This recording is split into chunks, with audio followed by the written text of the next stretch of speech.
I baptize thee, Catherine, in the name of the Father, and the Son, and the Holy Ghost. No one who had ever seen Catherine Morland in her infancy would have supposed her born to be a heroine. Her situation in life, the character of her father and mother, and her own person and disposition were all equally against her. A family of 10 children, of course, will always be called a fine family, where there are heads and arms and legs enough for the number. But the Morlands were in general very plain, and Catherine, for many years of her life, as plain as any. Neither was it very wonderful that Catherine, who had by nature nothing heroic about her, should prefer cricket and baseball to dolls and books. But by the age of 15, appearances were mending. Catherine Morland was in training for a heroine.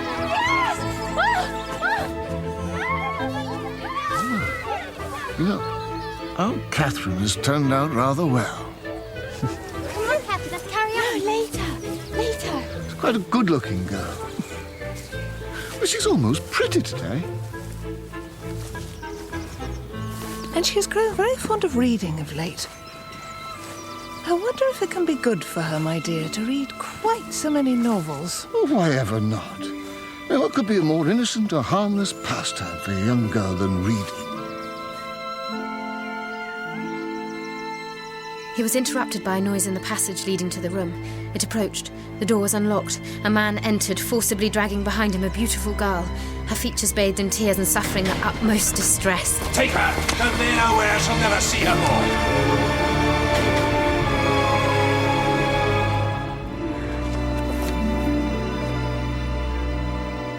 Kathy?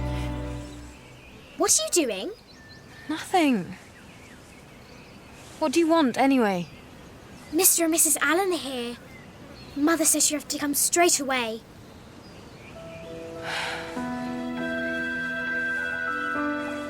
No, said Dr. Mallison, no other place will do so well for a gouty constitution like Mr. Allen's. No other place will do so well for squandering money. Oh, fine, Mr. Allen. You know you love to see me happy.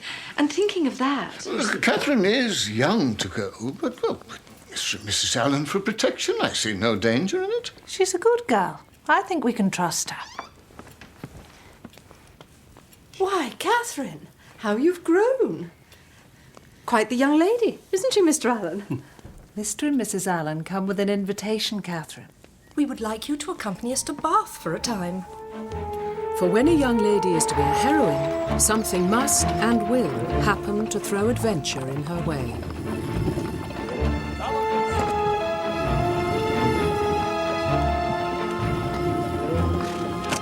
A tumult of emotion stirred in the bosom of Adeline, and fear gripped her heart that at any moment ruffians would fly upon the carriage and return her to the ignominy of her captive state.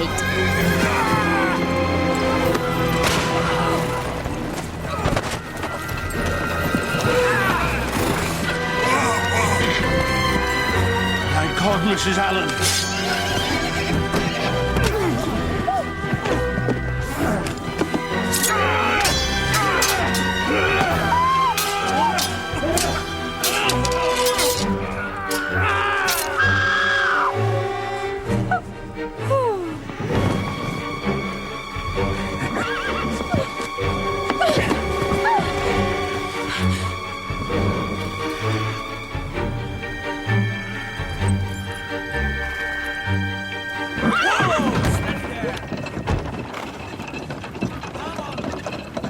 Not long now.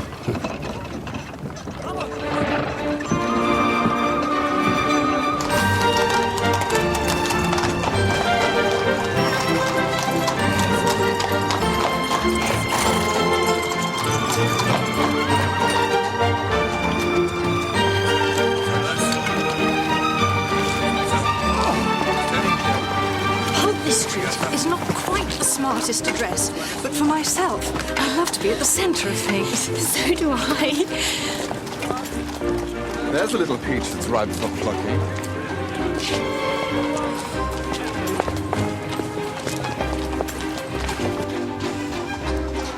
So many people. I wonder who they can be and what their stories are. Hardly worth knowing, I should say. If they choose to roam the streets, and they could be sitting at home by a good fire. Oh, Mr. Allen is so droll. He always says the opposite of what he means, for he loves good company. When shall we go into society, Mrs. Allen? I suppose it is too late this evening. Bless you, my child. We neither of us have a stitch to wear.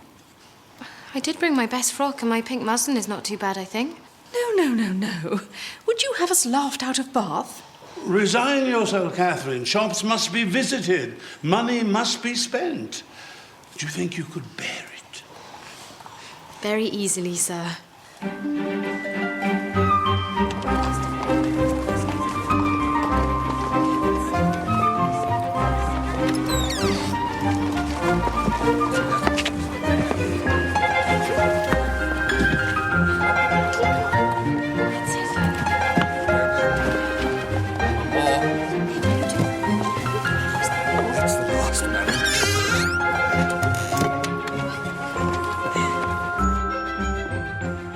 There. Did you ever see anything prettier, Mr. Allen? Other than yourself, do you mean, my dear? Oh, fine, Mr. Allen. But Catherine... Ah, she looks just as she should. Now, might we make our way, do you think? I entertain high hopes of our arriving at the rooms by midnight. How he teases us, Catherine. Midnight, indeed. Whoa there. Good evening, sir. This way. There you go now, sir. This way, ladies.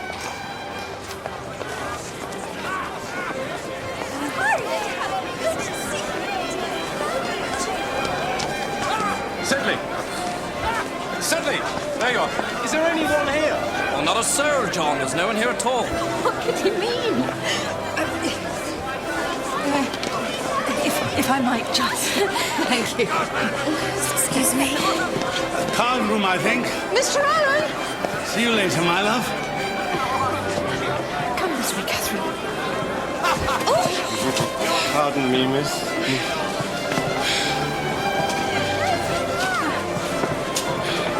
Excuse me.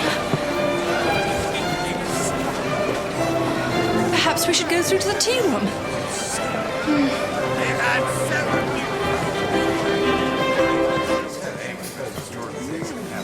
Quick, there are two places.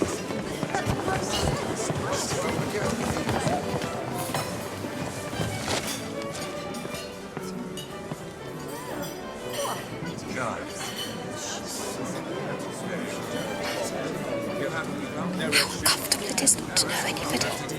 Yes, my dear. Very uncomfortable indeed. Then you see, one can't speak to people unless one has been introduced. But who will introduce us? I'm sure I've no idea.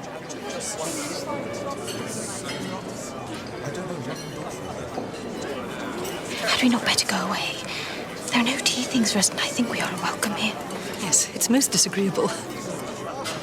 I wish we had a large acquaintance here. I wish we had any.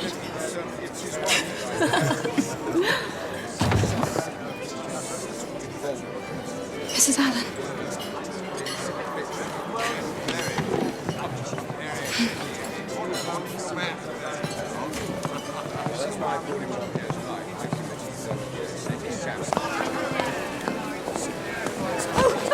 Have a care, sir. 1,000 apologies, Mum. Catherine, do take this pin out of my sleeve. It was not your fault, sir. Allow me. Thank you kindly, sir. Though I'm afraid it's torn a hole already. There. Nothing too disastrous, Mum. I shall be sorry if it has, for it's a favourite gown. Really, Mrs. Allen, one would hardly notice. No, it cost but 9 shillings a yard. 9 shillings. That is exactly what I should have guessed. Do you understand muslins, sir?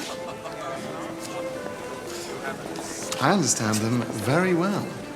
My sister has often entrusted me in the choice of a gown. I bought one for her only the other day. 5 shillings a yard, and a true Indian muslin. What do you make of that?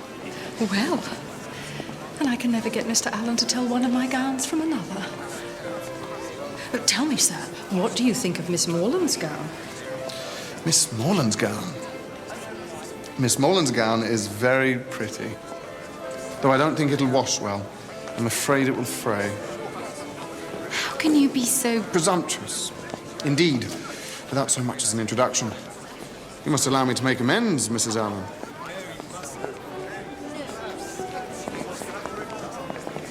Gentlemen.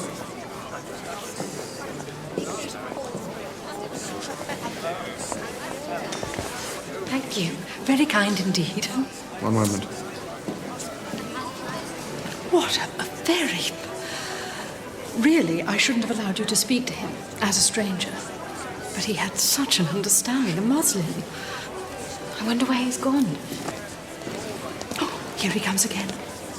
And he's brought Mr. King with him, the master of ceremonies himself. Mrs. Allen, Miss Morland, allow me to present to you Mr. Henry Tilney, just lately arrived in Bath. Mrs. Allen, Miss Morgan, delighted to make your acquaintance. Mr. King. Now we may talk to one another. We've already been talking. You mustn't allow anyone to hear you say such things. We shall all be expelled from polite society. Let it be our secret. And now, if your card is not already full, Miss Morland, might I request the pleasure of the next dance with you? With me? Thank you.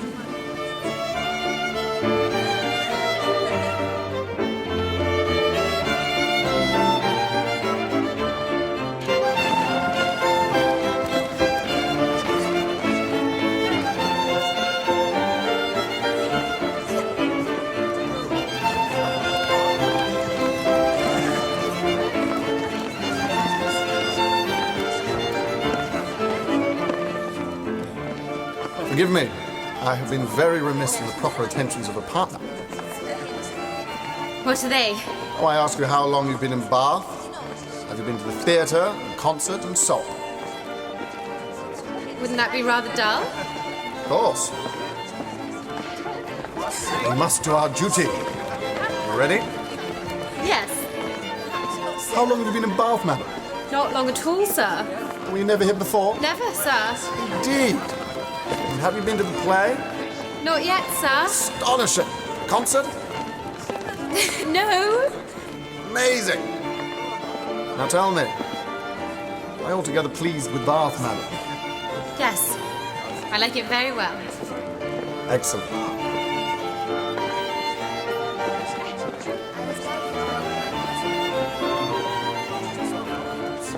Now I must give you one smirk, and then we can be rational again.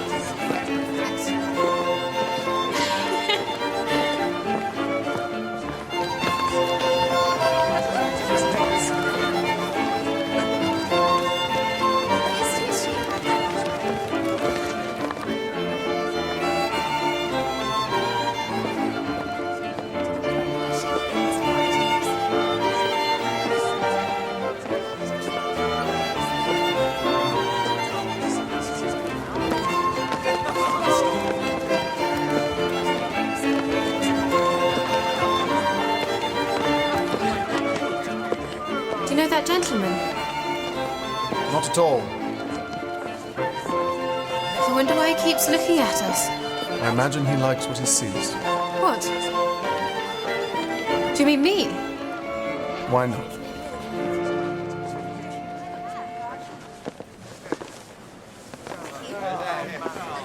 So tell me, what will you write in your journal tonight?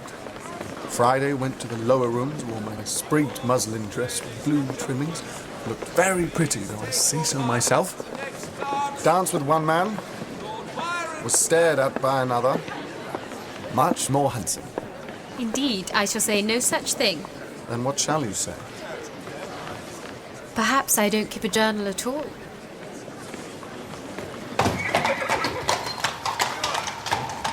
A most agreeable young man, was he not, Catherine? Yes. He was very kind and very amusing. I liked him very much. Well, Mr. Allen? No, I didn't mean anything like that. He can't have thought of me like that. He's much too... He's quite grown up. Catherine, I feel I should warn you that Bath attracts all manner of scoundrels and adventurers. and one cannot be too careful when making new acquaintances. Mr. Tilney, a scoundrel. Mr. Tilney, an adventurer. He understands muslin, Mr. Allen. He has a sister. Well, upon inquiries, I did discover that Mr. Tilney is a young man of very good family and a clergyman to boot. Clergyman? Well, no doubt you prefer him to be a brigand. His father's a man of consequence, though. General Tilney of Northanger Abbey. Northanger Abbey? Is it haunted? No doubt, no doubt. These abbeys usually are.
Mrs. Allen?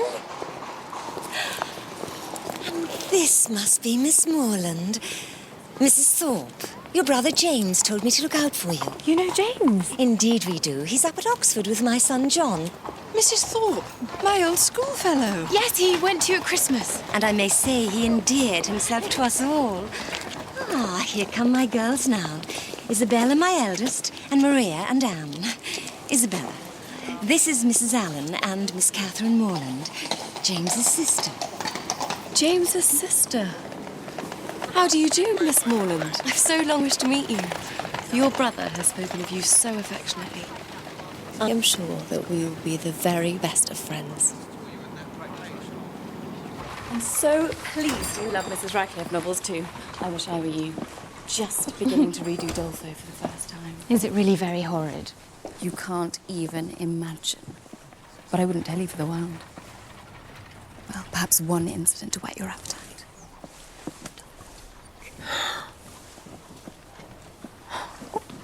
Can such things really happen? Well, just think of Lord Byron. I've heard that he is very wicked, but I don't know exactly what he's supposed to have done.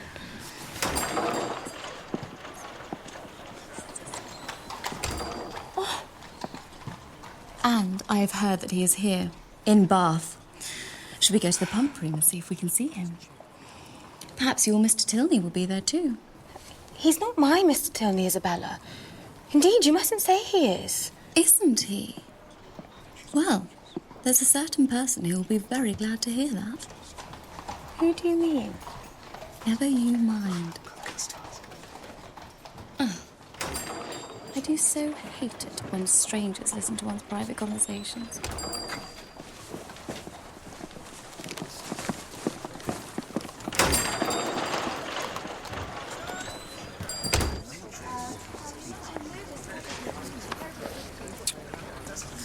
No, his name's not there. I think he must be gone from Bath. Yet he never mentioned his stay would be so short. Perhaps it's just as well. My brother John says the whole family is very bad. The eldest son as bad as Lord Byron, John says. Surely he's mistaken. Mr. Tilney couldn't have been kinder or more gentlemanlike. Appearances often deceive, you know. But he is a clergyman. That signifies nothing these days.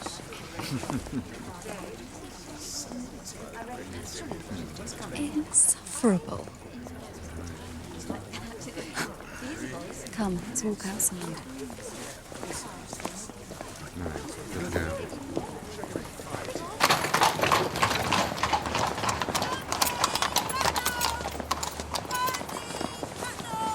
Are they following?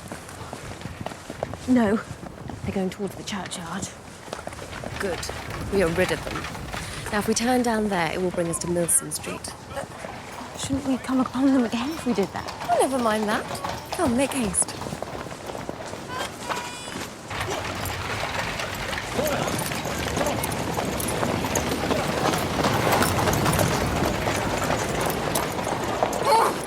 Odious carriages, I detest them. Isabella! Oh, how delightful! Mr. Morland and my brother John. James, I didn't know you were coming to Bath. Thorpe's idea, and when I remembered you were here, and you, Miss Thorpe, nothing would have kept me away. I'm very happy to see you again. And I you. Miss Morland? My good friend John Thorpe. Enchanté. I had the pleasure of seeing you dance the other evening. Yes, I remember. I hope I may have the pleasure of dancing with you myself before too long. We were just walking towards Edgar's buildings. Were you? Well then, damn it, we'll walk along with you. Miss Morland? Are you fond of an open carriage, Miss Morland? Yes, very. Well, would you permit me to drive you up Lansdowne Hill one day this week? Thank you. You're very kind. But would it be proper? Damn it, this is Bath. You know, everything's more free and easy in Bath.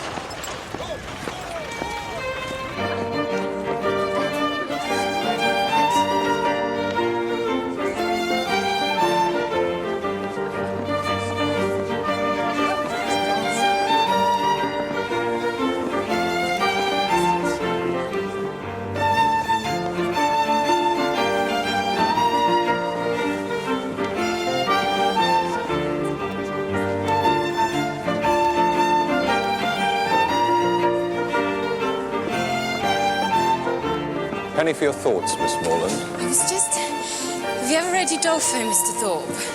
Udolpho? Lord. No, I never read novels. I leave all that to Isabella. I read The Monk the other day, now. Monk? Is it as shocking as everybody says? You can borrow it if you care to. Hot stuff, you know.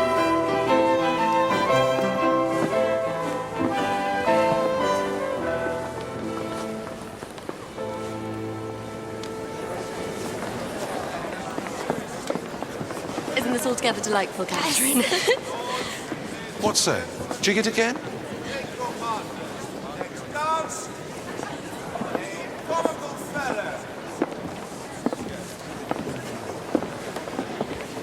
Miss Morland, allow me to introduce Ella, my sister. Your sister? Oh, yes, I'm very happy to meet you, Miss Tilney. And are you? Henry has told me so much about you.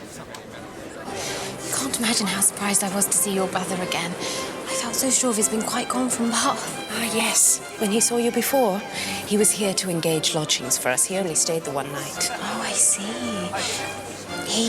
Your brother dances very well. Yes. And he is very amusing. Yes, he is, when he cares to be.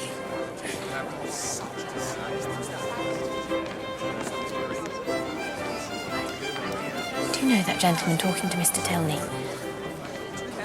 That's our father, General Tilney. He looks as if he were displeased with us. It is only his way. And is your mother here with you in Bath as well? Our mother is dead. So this is your first time in Bath. Do you like it? Very much indeed. There are some very pretty walks round about. Henry and I walk most mornings. Should you care to join us one day? Yes. More than anything in the world, I love long walks.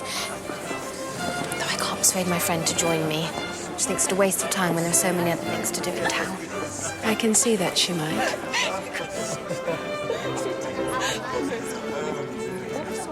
In that case, shall we say tomorrow at 12, unless it rains? Yes, Catherine. You simply must hear this. Come quickly. Excuse me.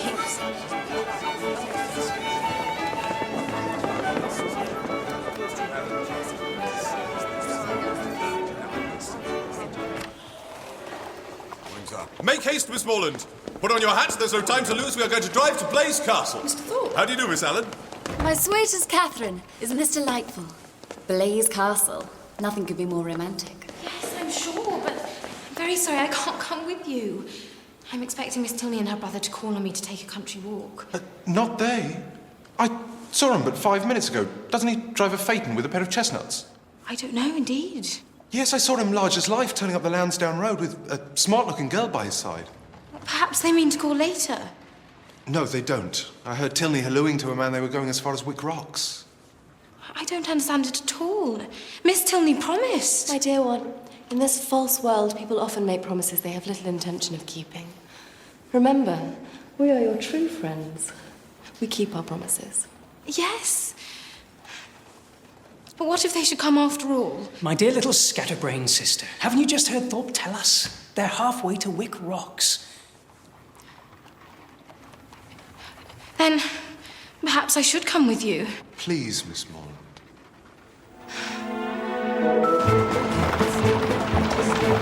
Goes very nice, doesn't she? Smooth as silk. How do you do, sir?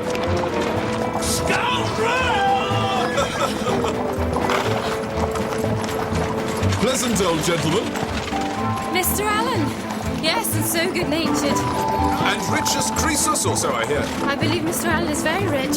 And no children at all? No, none. But you're quite a favourite there, I gather. Mr. and Mrs. Allen are very kind to me, yes. Ever since I was a baby. Excellent, excellent. Oh, Miss Tilney! Stop! Stop now! It's Miss Tilney and her brother. There'd be hell to pay if I try to stop him now. Stop, Mr. It's Thorpe. too late. Well, I'll get down. I It's will. not possible. Whoa there. How could you deceive me so? Well, what if I did? Where would you rather be, in a spanking gig driving to Blaze Castle or trailing about in the dirt with some canting prig of a parson? Mr. Tilney is not a canting prig. And you have made it seem as if I broke my promise to them. Whoa there. Look here. Miss Morland, I might not have been completely straight with you, but I had good reason. You think of your brother's happiness, and Isabella's. They couldn't go off unchaperoned. And I was thinking of you, too. Not altogether happy to see you with the Tilneys. The whole family has a terrible reputation, something very strange about the mother's death. You can't mean... We must be careful when making new acquaintances. We're not all as honest as you and I, huh? But Mr. Tilney and his sister have been so kind to me. Truly sorry, Miss Morland, if I have caused you any distress, but you can set it all right tomorrow.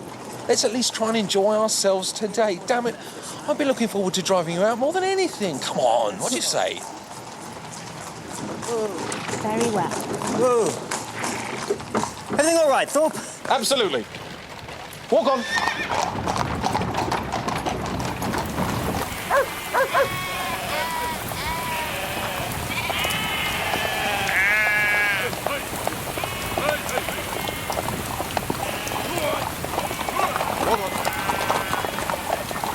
I say, sir, move your sheep, please.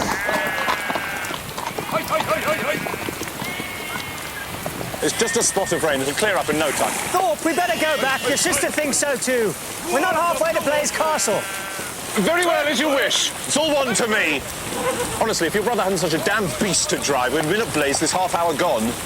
Will you move your sheep? I need to turn. Take my bloody time. Come on, girl.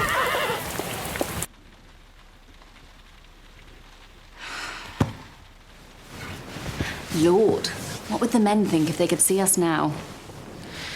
How can I ever face the Tilneys again? Now, you mustn't be cross with John, dearest one. Do you know he told me he liked you better than any girl he had ever seen? And he thinks you're the prettiest girl in Bath.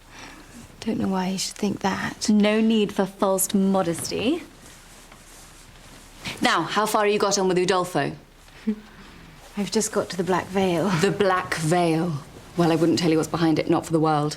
And when you've finished it, you will read The Monk. That's my brother's favourite, you know. Oh, yes, he spoke of it. Is it really very horrid? It is the most horrid, shocking thing in all the world.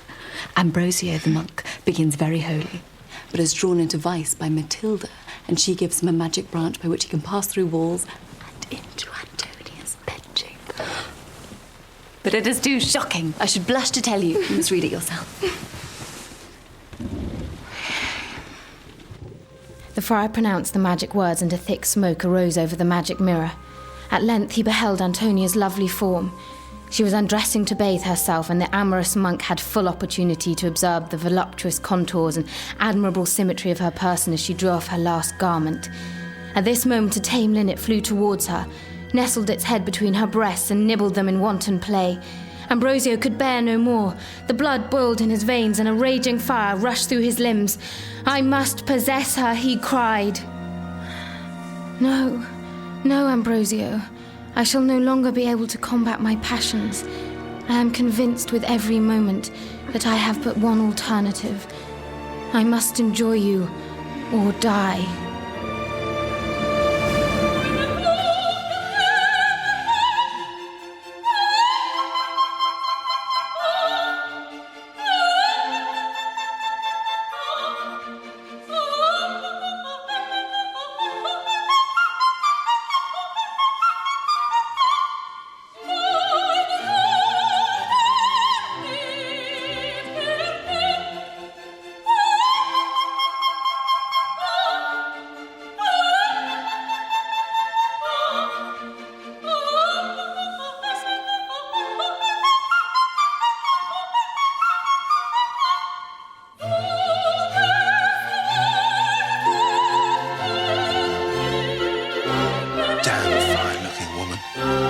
She's nothing to you, you know.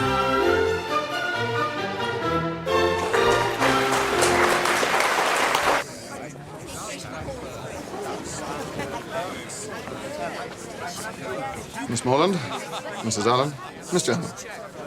Mr. Tilney, you must have thought me so rude, but they told me you'd gone out in a phaeton, and then when I saw you, I begged Mr. Thorpe to stop, but he only went faster.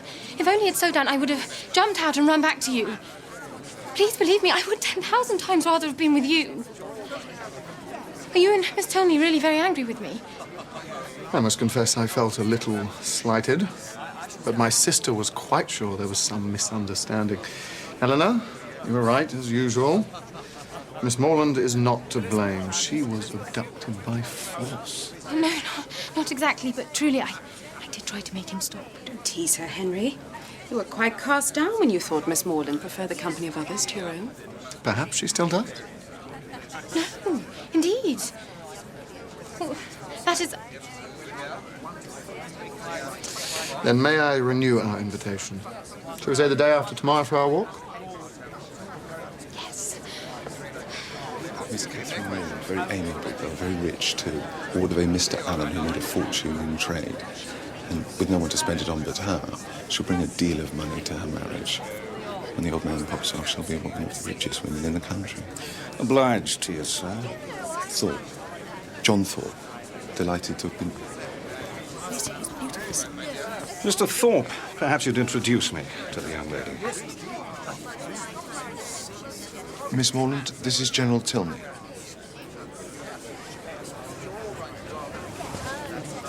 Charming. And did I overhear a country walk proposed? Yes, sir. The day after tomorrow.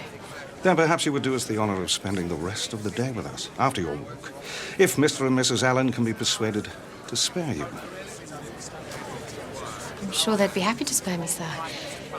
And I'd have great pleasure in coming. Excellent. I shall look forward to making your better acquaintance, Miss Morland.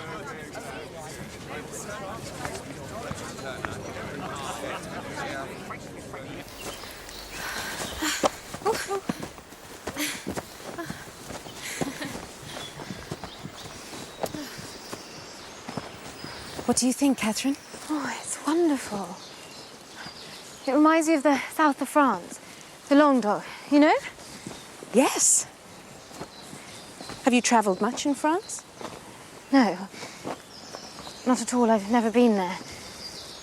But I've seen pictures, and it's just as Mrs. Radcliffe describes it in Udolpho. Ah, Mrs. Radcliffe. But I suppose you don't read novels. I read Udolpho straight through in 2 days with my hair standing up on end the whole time. I often think there's more life and truth and feeling in a good novel than in 100 dull sermons. Do you really believe that? Oh, go on. Don't wait for me. Why should you think I don't believe it? Because I think you like to tease me. Because the real world's different from the world in stories. Is it? Of course it is. I love to read Mrs. Radcliffe, but I don't think the real world's full of murders and abductions and ghosts with clanking chains and seductions and everything. Well, not in Fullerton, anyway. Perhaps not quite so many murders and abductions. But broken hearts, betrayals, long-held grudges, schemes of revenge, fear, hatred, and despair. They're not part of all of our lives, even in Fullerton. I don't know. I'd like to think not. Well then, I hope your experience of life is the exception that proves the rule.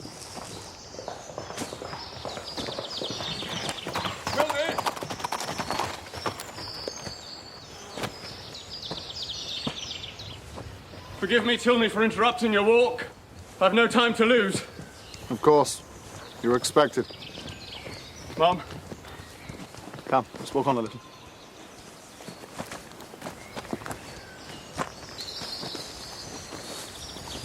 That gentleman was a close acquaintance of ours, a very good friend.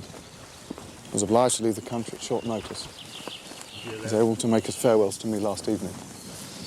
But was no doubt anxious to say goodbye to my sister too before he left. I see. There is no reason why the matter should come up. But my sister and I would be very grateful if you did not mention to my father that we saw that gentleman here today. No, of course. Thank you.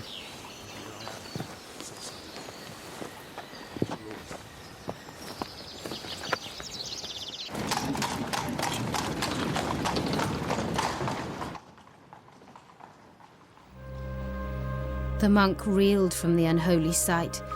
Receive this talisman, she replied. While you bear this, every door will fly open, and walls will melt away. It will procure you access tomorrow night to Antonia's bedchamber.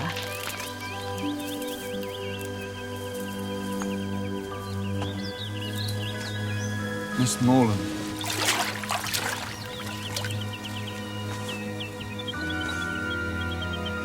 Nothing to be ashamed of. It's all God's creation. Come.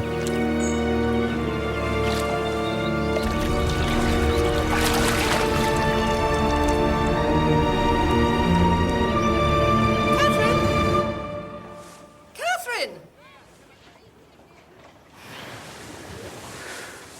I absolutely knew the second you came to the house. I could tell. And the way you spoke to my mother, I could just... It was almost like fate. Catherine. No, sit down. Can you guess?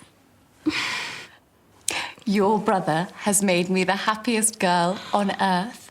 You mean you and James are in love? He confessed as much to me this afternoon, and you know my nature. I could never trifle with a man's affections. In short, I told him his love was returned. Catherine! He's waiting downstairs.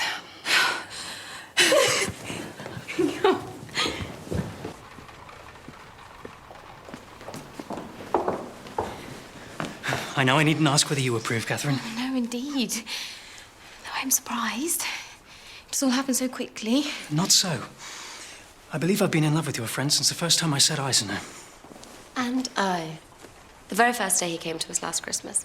The very first moment. I remember I wore this yellow gown. My hair was up in braids. I'm come to say goodbye, Catherine. I'm going straight to Fullerton to seek our parents' consent. Ah, Morland, there you are. Miss Morland, sadly, I too must take my leave for the present. Just for the present. I'm going to accompany James to Fullerton and then on to town to help him choose a ring. Perhaps I might look for one for myself while I'm there. Do you think I should? A famous good thing, this marrying scheme. What do you think of it? I think it's a very good thing, too. I'm so pleased to hear you say that. Did you ever hear the old song, going to one wedding brings on another. Perhaps you and I might try the truth of that. I shall think of you when I'm in town. Come on, James, we must tear ourselves away. Go. Go, perhaps forever. Isabella, Whatever do you mean? Your mother and father. What will they say? I'm sure they'll be very happy for James. But my fortune will be so small. How could they consent to it? Your brother, who might marry anybody. I wouldn't think the difference in fortune would be anything to signify. Oh, my sweetest Catherine, in your generous heart, I'm sure it would not matter at all. But I mustn't expect everyone to think the same. I only wish our situations were reversed. If I had the command of millions, if I were mistress of the whole world, your brother would still be my only choice.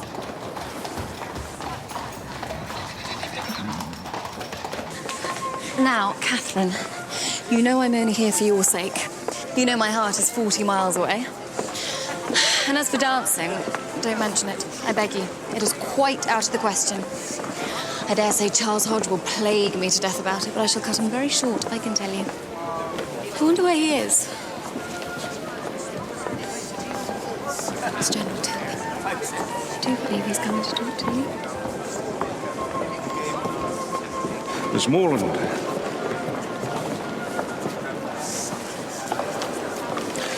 Delightful. You will excuse me now. Excellent.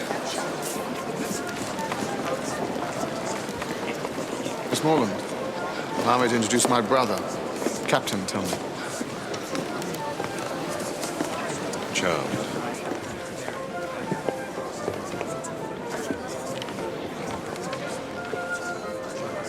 Don't let my brother's ill manners offend you. That's how he is, I'm afraid.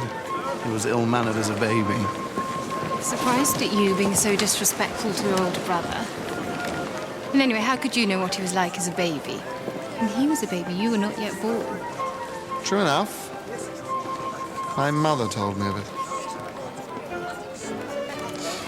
I hope you're not already engaged for the next dance. No, indeed. My rival having left Bath. Indeed, he is not. You mustn't tease me.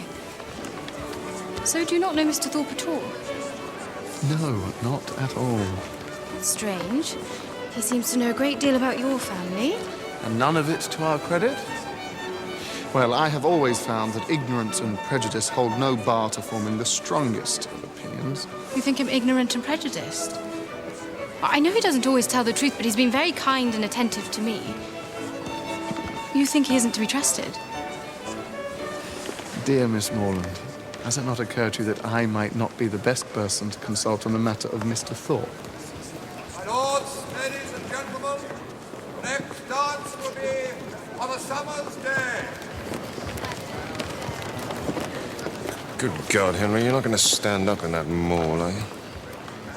I certainly am. That being so,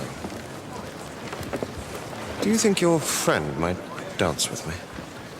No, I am sorry. I know for certain that she has a very particular reason not to dance tonight. Is that so? Pity.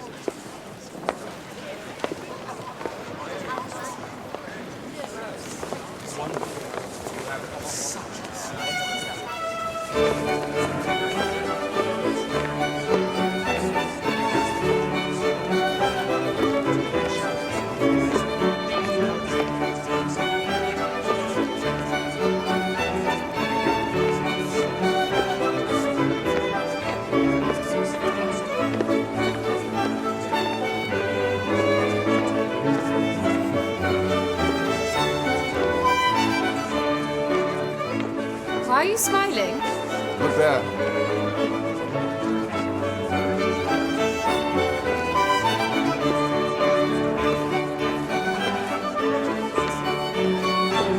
I don't wonder at your surprise. I refused him for as long as I possibly could, but he would not take no for an answer.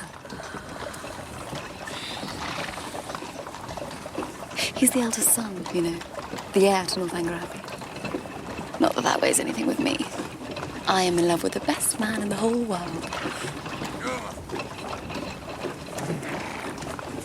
Did you think him handsome? No. Captain, tell me, silly. Oh. Yes, very handsome. But didn't your brother say he was very bad? As bad as Lord Byron? John will say anything that comes into his head. I hardly ever take any notice of him. Then, I always want to know what to believe. One thing you can be certain of, my affection for you and your dear, dear brother.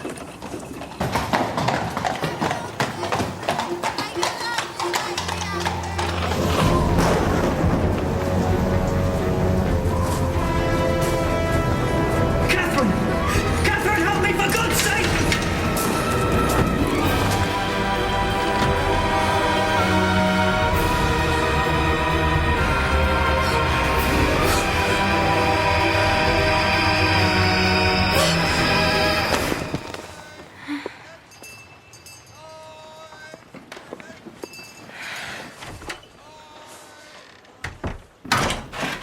You've heard from James? And my parents have consented? Yes. Your father has been very good. James is to have a living worth £400 a year as soon as he is old enough to take it. But that won't be for another 2 years, so we must wait that long before we marry. It seems it wasn't possible for your father to do anything for us immediately. I'm sure Mr. Morland has behaved vastly handsome. If he finds he can do more by and by, I dare say he will.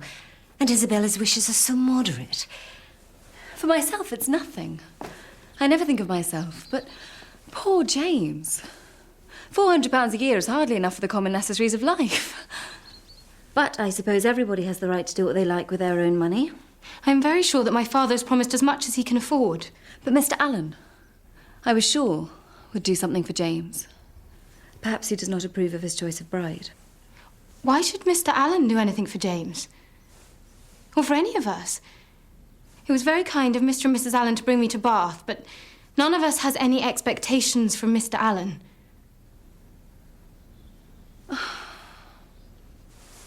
My dear, sweet Catherine, you know I care nothing for money. If we could only be married tomorrow, I would be happy to live on £50 a year. But that's the sting. That's why you find me so cast down. The 2 years we must wait before dear Morland can have the living. Catherine, how will I endure it?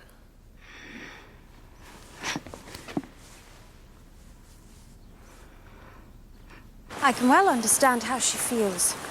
2 years is a long time. But at least she can marry the man she loves. Not everyone is so fortunate. No, I suppose not. How sad that is.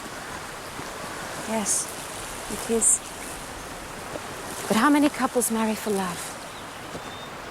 I believe my mother and father love each other even more than they love us. And they love us very much. When I was a little girl, I used to think it was like that for everyone. It was only when I started to read novels that I realised it was not. I shouldn't have thought one would have to read novels to find that out. I think you have had quite a dangerous upbringing. Dangerous? How? Well, it's as Henry says. You've been brought up to believe that everyone is as pure in heart as you are. I don't think I'm very pure in heart. Really, why? I have the most terrible dreams sometimes.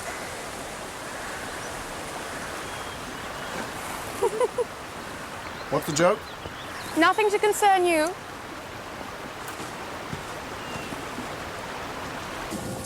I love our walks. I think I should like to stay in Bath forever and go walking with you every day. Unfortunately, that won't be possible. Oh? Our father told us just this morning that he's determined on quitting Bath by the end of the week. Oh. Miss Morland. Capital. Excellent.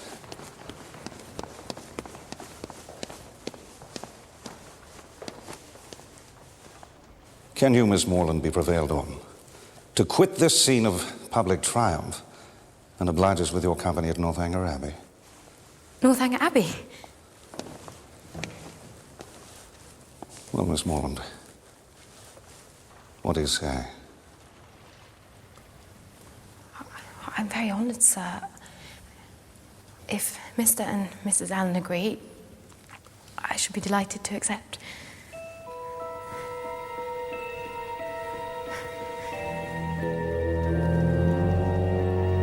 Northanger Abbey? Aren't you frightened to go there on your own? I confess I am a little. Well, I dare say it'll be very thrilling for you. I do hope you don't forget me, Catherine. Or our dearest John. No, indeed. No need to be coy. I heard from him today that you and he are as good as engaged. Indeed we are not. Useless to dissemble, my dear. Your secret's out. He says in his letter, not half an hour before he left Bath, you gave him the most positive encouragement. He says he as good as made you an offer. No. No, there must be some mistake. Your brother must have misunderstood me, and I certainly had no idea he thought he was making me an offer. Please, undeceive him and beg his pardon. Oh. Well, I dare say we should all be allowed a little harmless flirtation. There was no flirtation. Not on my side. And if no one were allowed to change their minds, where would we all be? Perhaps it's for the best after all. Isabella, please understand me once and for all. Shh! Here he comes. Who? Tell me, of course. Oh, I wouldn't have this happen for the world. Look away, perhaps he's not seen us.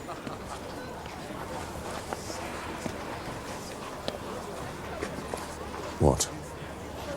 Always to be watched? In person or by proxy? Nonsense. My spirit, you know, is pretty independent. I wish your heart were independent. That would be enough for me. My heart? What can you have to do with hearts? None of you men have hearts. But we have eyes. And they give us torment enough. I think Mrs. Allen and your mother are expecting us. Will you come, Isabella? You go. And tell them I'll follow. And if I shouldn't see you, write and tell me all your news from Northanger.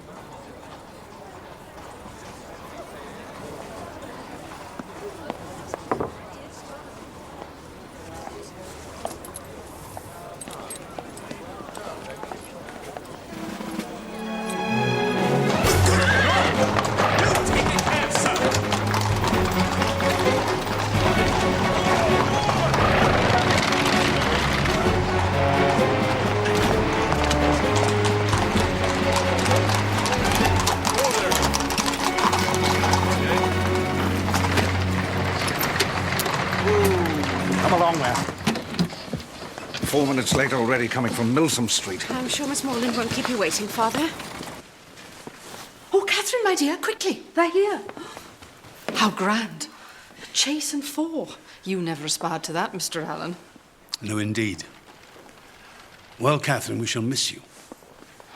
Thank you for all your kindness. It has been such a happy time. There, my dear. I shall be sharp about it.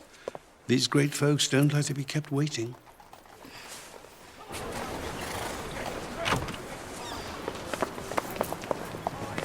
Miss Morland, 1,000 pardons for our late arrival. My eldest son must bear the blame. He stays on in Bath. Now, my dear Miss Morland, I have a proposal. As it is a fine day, how should you like to travel in the curricle with my son Henry? You will enjoy the air and be better able to see the country. It is, of course, entirely up to you. I should like that very much.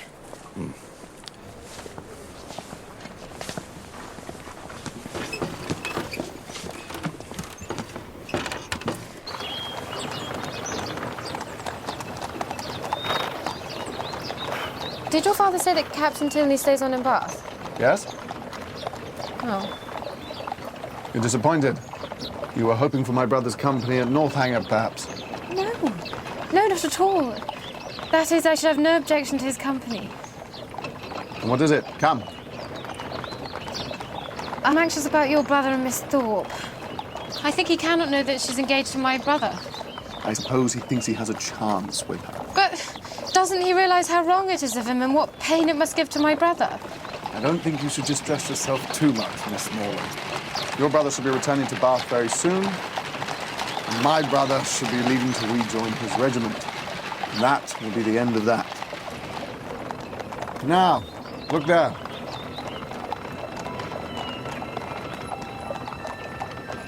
It's exactly as I imagined. It's just like what one reads about. Are you prepared to encounter all of its horrors? Horrors? Is Northanger haunted, then? Well, that's just the least of it. Dungeons and sliding panels, skeletons, strange, unearthly cries in the night that pierce your very soul. And vampires? Don't say vampires.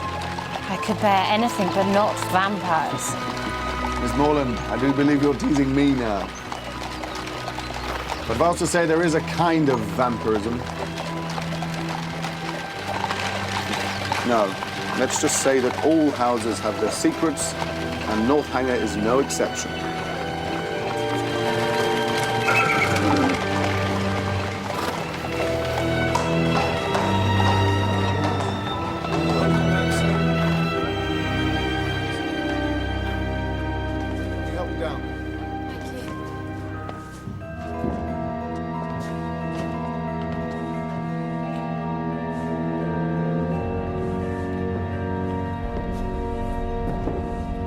Miss Morland, welcome to Northanger Abbey.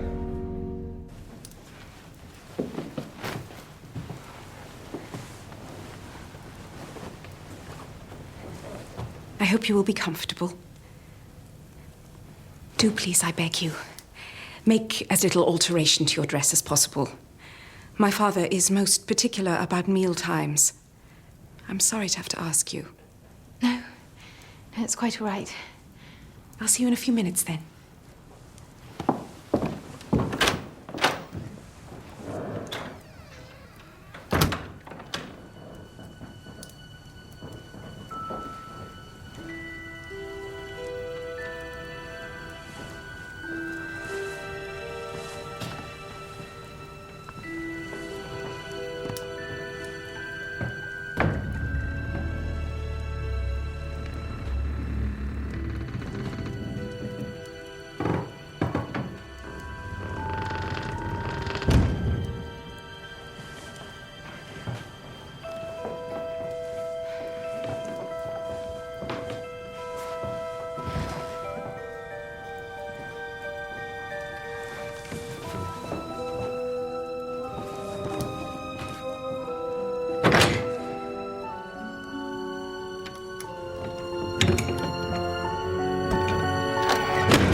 If you please. Miss Tilney says, do you need any help, miss? Oh, no. No, thank you.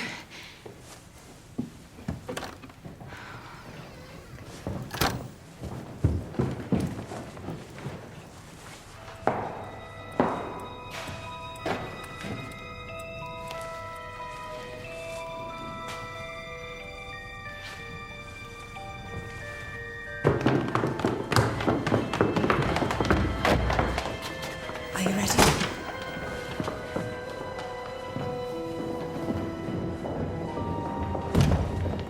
So sorry. Miss Morland, charming. Dinner to be on the table directly!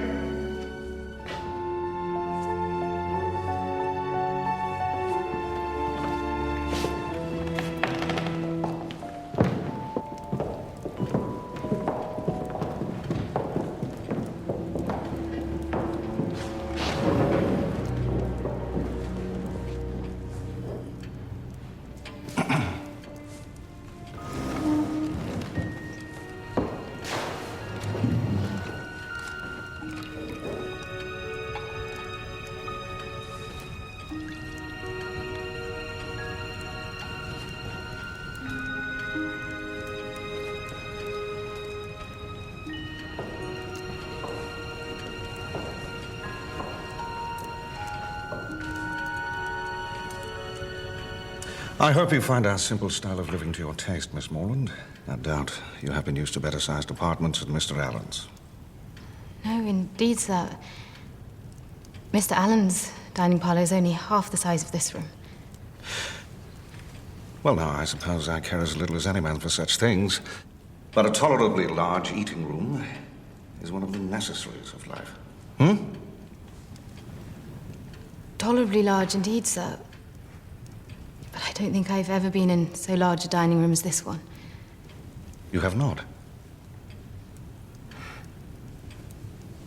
Well, no doubt the rooms at Mr. Allen's are exactly the true size for rational happiness.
Whatever are these old things?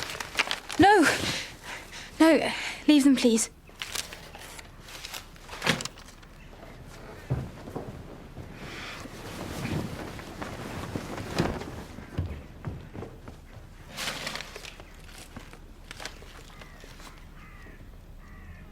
Shirts, stockings, cravats. Laundry lists.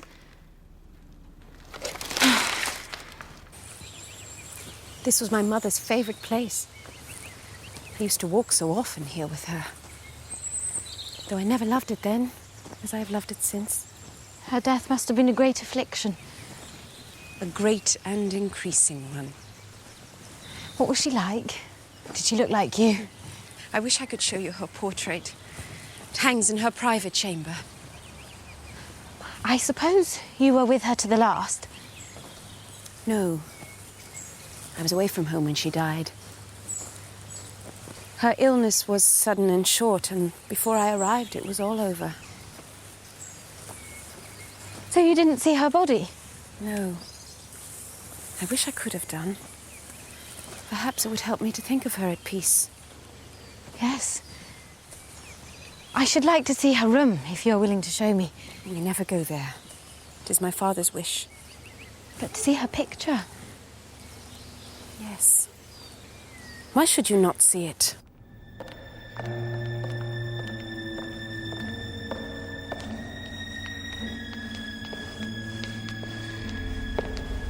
What do you do there?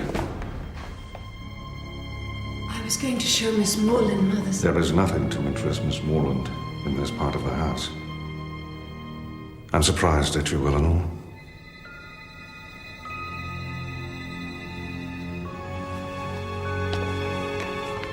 My dearest Isabella, I long to hear your news.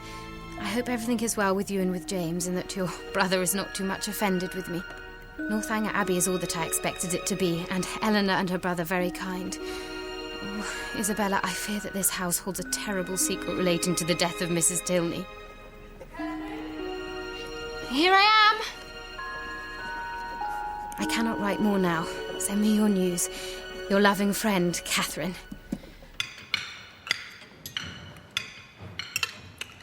This is a sad day, Miss Morland. A sad day for me, that is. I have to go up to town for several days on business.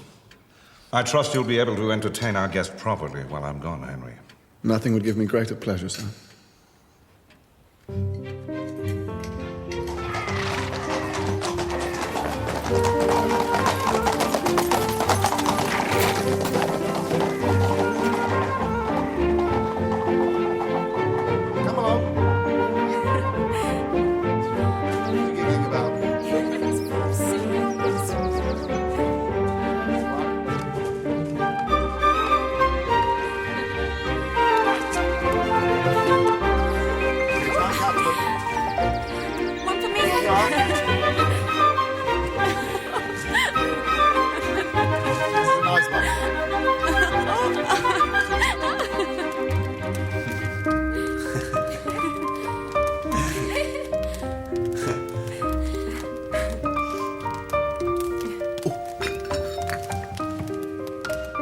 I thought I might show you Woodston tomorrow, if you'd like to.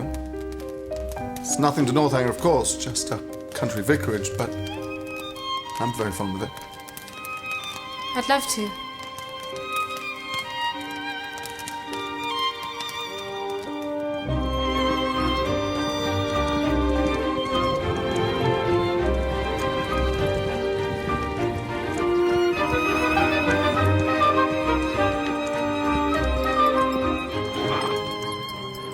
Look. Is that your home? It's lovely. Very glad you think so. I fear we may be about to get a little damp. Come on. I'll race you back.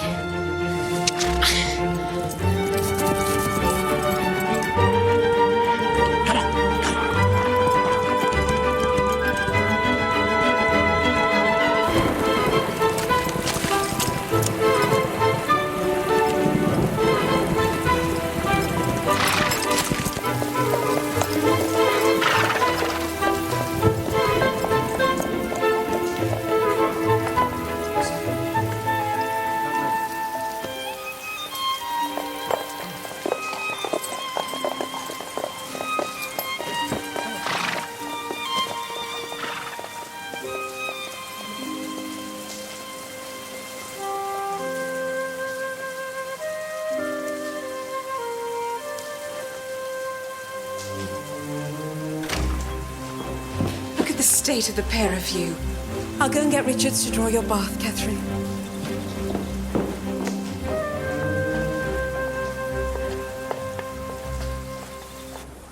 When we were coming to Northanger Abbey, you said that the house held secrets. Did I? And have you discovered any dreadful revelations yet? No, but I'd like to know what you meant. I think that shall have to remain a secret. A secret once explained loses all of its charms and all of its danger, too. Why don't you imagine the worst thing you can and write your own Gothic romance about it? Northanger Abbey would make a very good title, don't you think? Now you're mocking me. But I can't help feeling that this house is not a happy one. Not since our mother died. And even before then. I envy you your happy childhood. My brother Frederick is well enough, I think, sowing his wild oats, but soon he shall have to make an advantageous match. My sister is not happy. Remember the man we met on a country walk? He's a good friend of mine. He's a lot more than that to my sister. But our father has refused to sanction the match. Edward is only a second son, and Eleanor must marry the heir to a rich estate. And you? Well, if I'm to retain my father's favour, I must marry a fortune too. And shall you? I always hoped I'd be lucky. The girl I fell in love with would come with a fortune attached. And if she should not? Then that would be a very stern test of my character.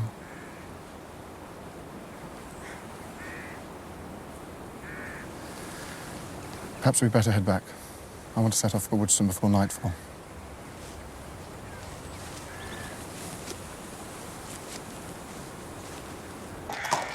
See you tomorrow for dinner.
Might I ask how you come to be here all alone? I wanted to see your mother's room. Eleanor was going to show me, but your father prevented us. And so you thought you'd come and see it for yourself? Yes. I suppose Eleanor has talked to you about our mother. Yes. But that is not very much, but what she did say was her dying so suddenly and none of you being at home, and I thought perhaps your father had not been very fond of her. And from these circumstances you infer some negligence? Or something even worse? Then let me reassure you, Catherine. My mother's illness was sudden. And Eleanor was from home, but I was here throughout. And so was my brother Frederick. Our mother received every possible attention. Our physician was satisfied that nothing more could be done for her. The matter was deeply distressing, as you may imagine. Yes, of course. But your father, was he distressed? For a time, greatly so. She had had to bear a great deal from him, but when she was dead, he felt her loss. I'm very glad of it. It would have been very shocking if he had... If he had what? If I understand you rightly, you have been suspecting my father of a crime so dreadful. You said yourself the house was full of secrets. And so you decided that my father must be a murderer.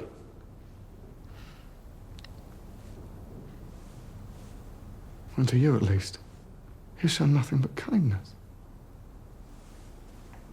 Catherine, how could you?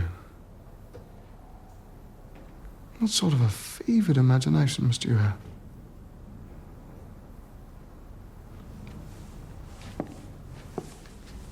Perhaps, after all, it is possible to read too many novels.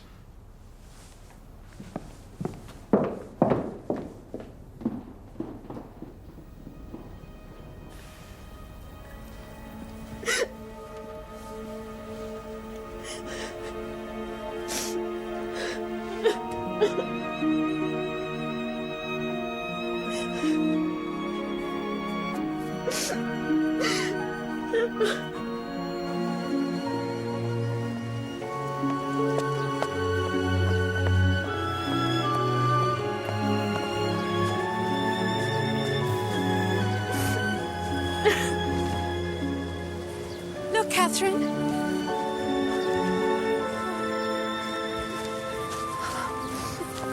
Oh, whatever is the matter? I can't tell you. Please don't make me. I have been so wickedly foolish, and your brother knows of it, and now he will hate me for it, and so will you when he tells you. Oh, my dear Catherine, I am quite sure that nothing you could do could make me hate you, or Henry either. I saw his face. I know. He will never, ever respect me again. Oh, come, perhaps it's not as bad as you think. Look, here is a letter for you. It'll be from Isabella. Oh. No, it is my brother's handwriting.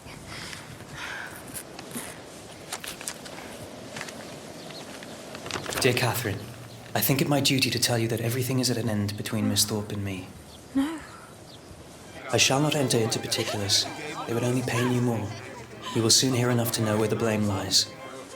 I am ashamed to think how long I bore it. Dear Catherine, I hope your visit at Northanger may be over before Captain Tilney makes his engagement known. Captain Tilney? Frederick? Yes. It's just what I feared. Oh, poor James, he loved her so much. But Frederick? And they are engaged?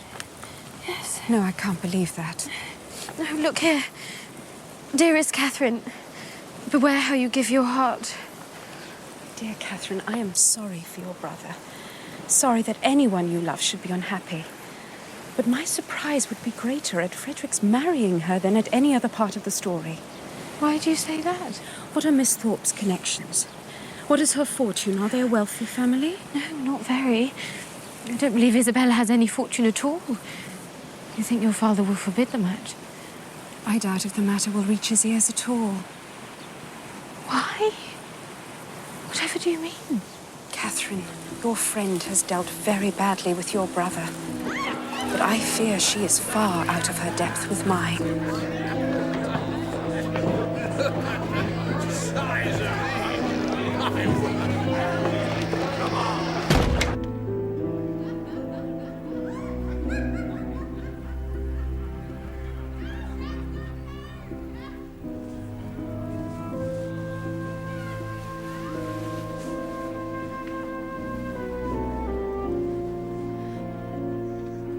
And are we engaged?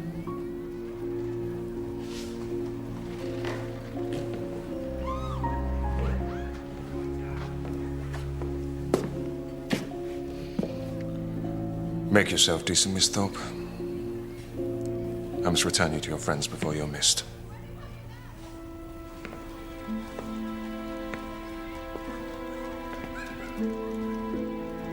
My dearest Catherine, thank God we leave this vile place tomorrow. Since you went away, I've had no pleasure in it, and everybody one cares for is gone. I'm quite uneasy about your dear brother, and am fearful of some misunderstanding. You will write to him and set everything right. He is the only man I ever did or could love, and I know you will convince him of it. I most certainly shan't. So, Frederick is safe from her. I can't say I'm surprised. Aren't you? I am very. I wish I'd never known her. It will soon be as if you never had. There's one thing I can't understand. What has Captain Tilney been about all this time? Why should he pay her such attentions and then fly off himself? He has his vanity as well as Miss Thorpe. And he is accustomed to having his way. Though I am surprised he should have stooped to such an easy conquest. Really? Then I'm sorry for Isabella.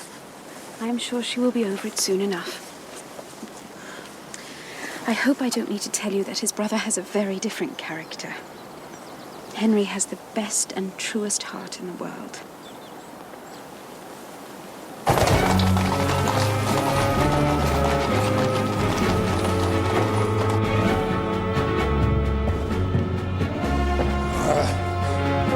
Damn little adventurous. Eleanor! Eleanor! Now! I said now! Eleanor, whatever can the matter be? Come. Sit down, you are not well. Dear Catherine, I am well. God, how shall I tell you? It's not concerning Henry. No, not Henry. It is my father himself. My father has recollected an engagement that takes our whole family away on Monday. Explanation and apology are impossible. My dear Eleanor, don't be so distressed. I'm not offended. I can be ready to leave on Monday. No, that won't be possible. Oh, God. My father insists on your leaving immediately. soon as you can make yourself ready. The carriage will take you to meet the public stagecoach. No servant will accompany you. I'm to travel all night. Alone. Have I offended the General? I have never seen him more angry. Your brother must have been so angry with me. He told your father what I did. What I suspected. I deserve to be sent home in disgrace. You are wrong. I know my father's reasons, and they do him no credit. To turn you out in the middle of the night, well, truly I fear for your safety. The journey is nothing. But have you enough money to pay your way? I never thought of that. Well, there at least I can help you. Oh, Catherine, I am so sorry. I deserve it. I deserve it all. Catherine, I implore you, please take whatever you...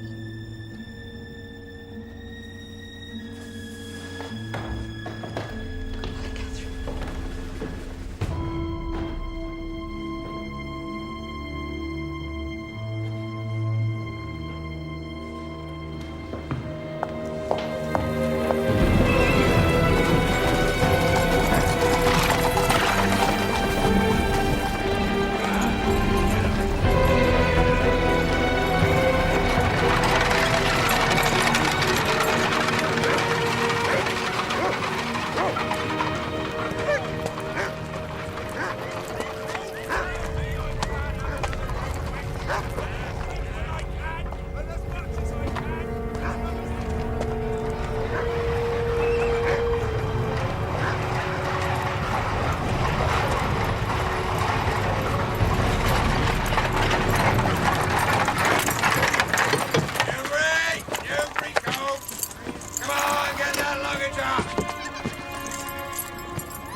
These great men can be very strange and sudden in their behavior.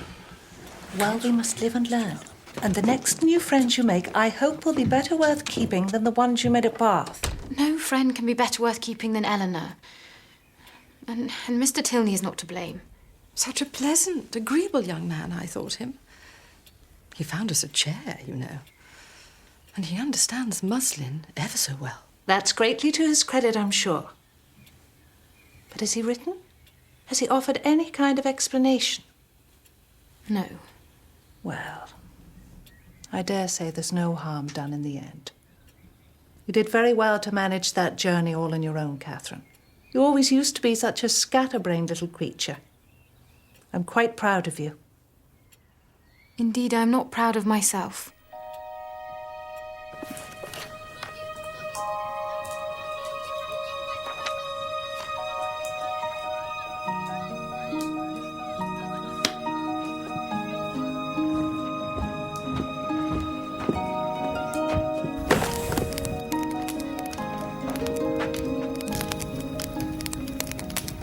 What was the Abbey like? Was it very scary?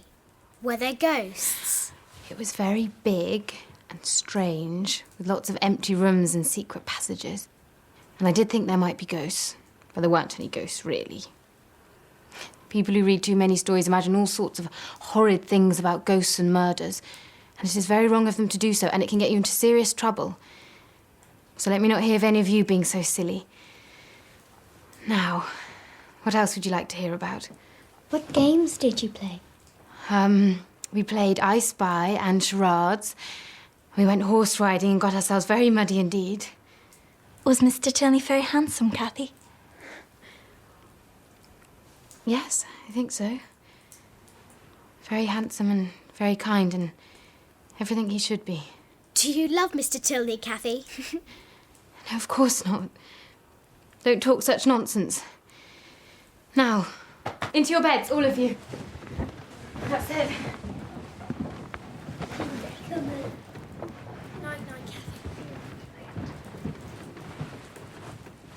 Night, Cathy.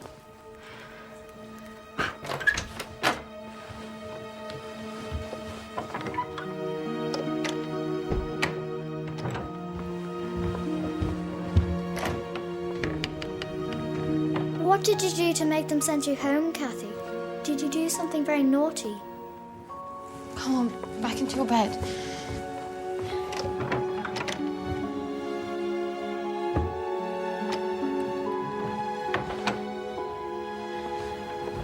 Cathy?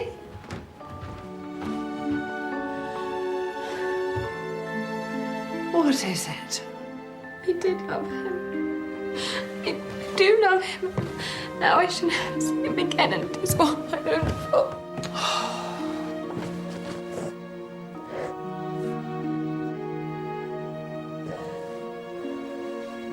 10. Then went to the fen to get back. Very good. Cathy! Cathy! Cathy! It's a man on a white horse.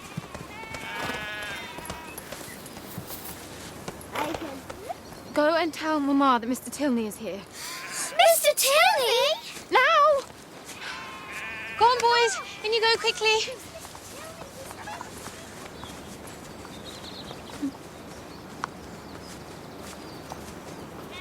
I'm so ashamed of what I said, what I thought. No.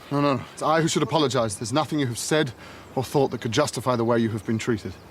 But you were angry with me, and rightly so. I was angry with you, but that is long past. Your imagination may be overactive, but your instinct was true. Our mother did suffer grievously, and at the hands of our father. Do you remember I spoke of a kind of vampirism? Yes. Perhaps it was stupid to express it so, but we did watch him drain the life out of her with his coldness and his cruelty. He married her for her money, you see. She thought it was for love. It was a long time until she knew his heart was cold. No vampires, no blood. The worst crimes are the crimes of the heart. But it was stupid and wicked of me to think such things as I did. Cathy, Mamma says, will you bring Mr. Tilney to the drawing room? Come on.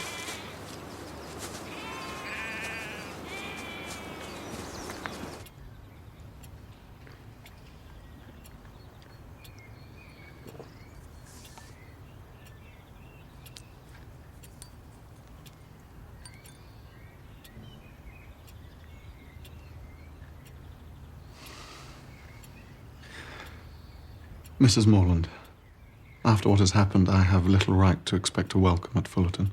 You had no part in what happened, Mr. Tilney. And Catherine is as you see her. No harm done. Any friends of our children are welcome here. Shall we agree to say no more about it? Very good.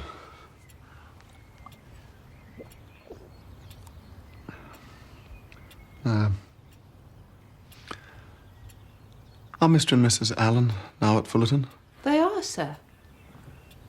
I should like to pay my respects. Perhaps Miss Morland might show me the way. But you can see their house from the window. Hush, Lucy. I'm sure Catherine will be happy to show you Mr. Tilney. He thought I was rich. It was Thorpe who misled him at first. Thorpe who hoped to marry you himself. He thought you were Mr. Allen's heiress, and he exaggerated Mr. Allen's wealth to my father. You were only guilty of not being as rich as you were supposed to be. For that, he turned you out of the house. I thought you were so angry with me you told him what you knew, which would have justified any discourtesy. No. The discourtesy was all his.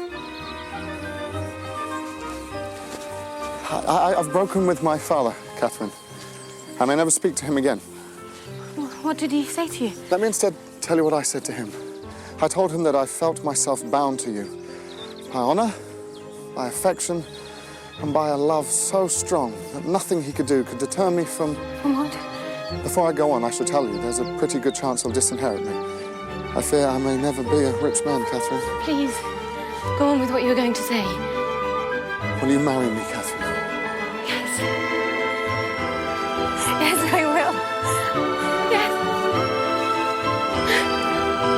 To begin perfect happiness at the respective ages of 26 and 18 is to do pretty well. Catherine and Henry were married, and in due course the joys of wedding gave way to the blessings of a christening. The bells rang and everyone smiled. No one more so than Eleanor, whose beloved's unexpected accession to title and fortune finally allowed them to marry. I leave it to be settled whether the tendency of this story be to recommend parental tyranny or reward filial disobedience.